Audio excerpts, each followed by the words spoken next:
করে যে তার আরেকটি আইন প্রণয়ন করলেন পার্লামেন্টে, যার বিরোধিতা প্রত্যেকটি কংগ্রেস কর্মী নেতাকে আমাদের রাস্তায় নামতে হবে, মানুষের কাছে পৌঁছতে হবে, মানুষকে তাদেরকে বোঝাতে হবে, এবং যত বেশি মানুষের কাছে যাবেন এবং পাল্টা প্রচারে এরা নামছে। আমাদের কর্মসূচি দেখে মানুষকে বিভ্রান্ত করার জন্য এই যে 125 দিনের কাজ, 100 দিনের কাজের গ্যারান্টি ছিল সারা ভারতবর্ষ জুড়ে। আপনি দেখবেন 50 দিনের অন এভারেজ সারা ভারতবর্ষ জুড়ে 50 দিনের কাজ তারা দিতে পারেন মোদী সরকার। আর এখন অধিকার নেই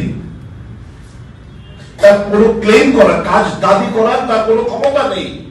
আগে আমি কাজ পাচ্ছি না, আমি ভিডিওর কাছে অ্যাপ্লিকেশন লিখে আমি কাজ পেতাম, যদি 15 দিনের মধ্যে কাজ না দিত আমাকে ভাতা দিতে হতো। এই যে রাইট, সেই রাইট গুলো কেড়ে নিয়েছে। 125 এত বড় একটা কালো কানুন এরা এনেছেন।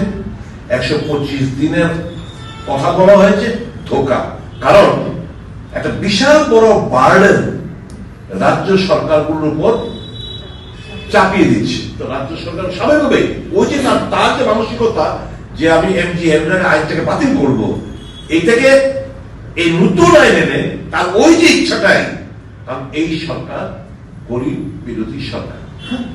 একটা জিনিস আপনি বলে রাখি, আপনাদেরকে উপলব্ধি বুঝতে হবে, ইউপিএ জামানায় খাদ্য সুরক্ষা আইন,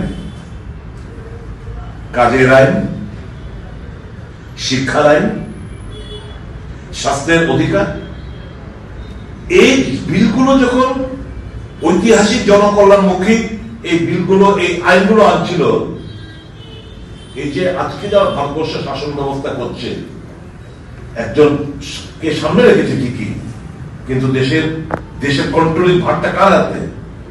আদানি আম্বানিদের হাতে। Narendra Modi is a puppet in the hands of একটা কাঠপুতুল আদানি এবং আম্বানির হাতে।